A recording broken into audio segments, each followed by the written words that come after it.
I've thought about mothers and fathers the first time they saw a seizure, take their child to that lonely place where they can't reach them.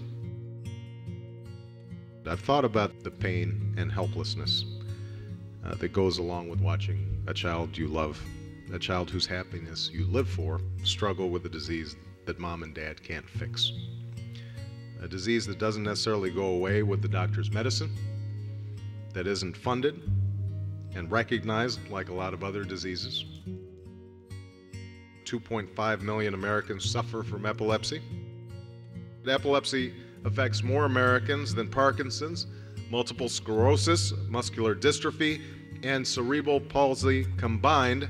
It still receives far fewer federal research dollars than any of these diseases. How do we find a cure?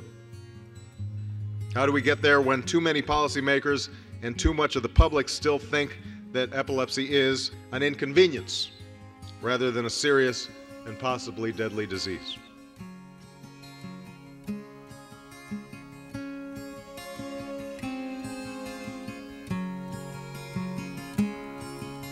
If you wait for me, then I'll come for you. Although I've traveled far, I always hold a place for you in my heart.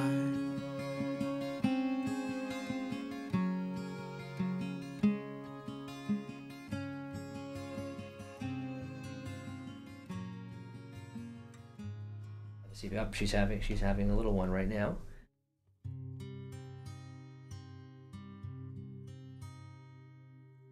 You okay? 3 days before her due date, I felt different. I felt like there was something wrong. And I went to the doctor right away, and they told us she was in distress. And a few hours later, she was delivered via C-section, and she was born severely anemic. And that night, they told us she was seizing. And she has had seizures ever since, and she has about 10 to 15 a day. She's on 3 different medications, and they're not controlling them. All the episodes that he has during the day, they're painful for the family, painful for the mom especially. And it's like little kid there, but you can even feel it because he doesn't do anything. It's really sad to see a kid like is living that kind of life. I used to get the ones turning my head and the eyes. Well, right now I'm getting the ones that I just did like that, but the teachers don't notice. That's what gets me frustrated. Even though I tell my teachers and I can't do nothing about it to make them understand. This is a disease that impacts a child who's trying to grow up and to develop, because seizures can absolutely impact a child's ability to speak, walk, learn, and to develop their identity. So time is of the essence in this disorder. We have been, for the last 8.5 years of her life, trying to find a remedy. And nothing has really worked to the point where it's eradicated. There were times when we brought it down, but then it was at the cost of her not being alert. There are medications that are so strong that have such a sedative effect on her that she was effectively out. So the problems in epilepsy research are manifold. We would like to treat epilepsy more effectively. We really would like to be able to prevent it when we know something that's a risk factor for epilepsy has occurred. And can we also discover why epilepsy causes all these neuropsychiatric problems, cognitive problems? Can we get a handle on this connection? What would her functioning be like if she didn't have any seizures and no medications to sedate her? And what would her learning be like then? What would her ability to communicate with us be? And so far, we don't know. We don't want to lose another moment to this disease. But there's a perilous shortage of child neurologists in the United States. In fact, in the Western region, we have less than 1 child neurologist per 100,000 children here. And I see that daily with the wait list. It was like a year ago when we contact Dr. Partikia. He actually helped us. Oh, actually, he's more awake. His legs is stronger. He can stand now. He smile a lot more often. You know, you can see this actually alive. It's like you having a kid at home, you know, like. The big limiting factor is the resources. So in terms of NIH, National Institutes of Health funding, the dollars given for epilepsy per patient is much smaller than for multiple sclerosis or many other disorders. So it's not a proportionate funding that represents truly how big the problem of epilepsy and related conditions are.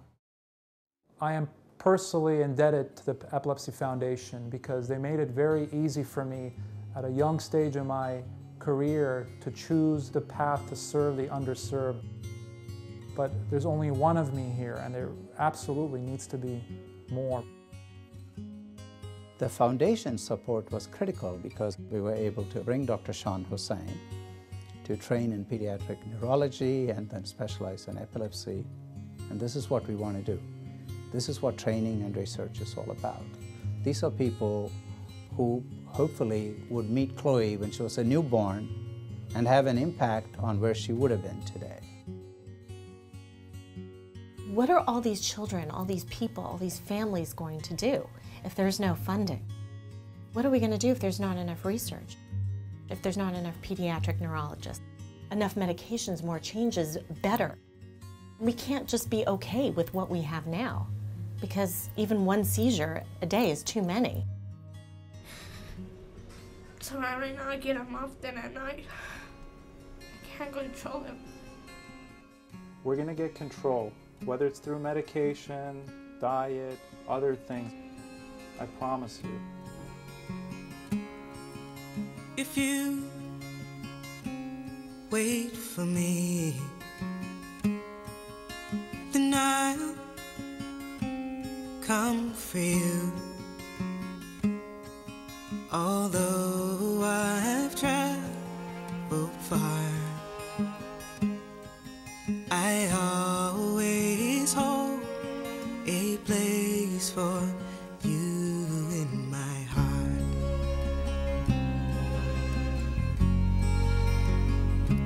Remembering your touch, your kiss, your warm embrace, I'll find my way back to you if you'll be waiting.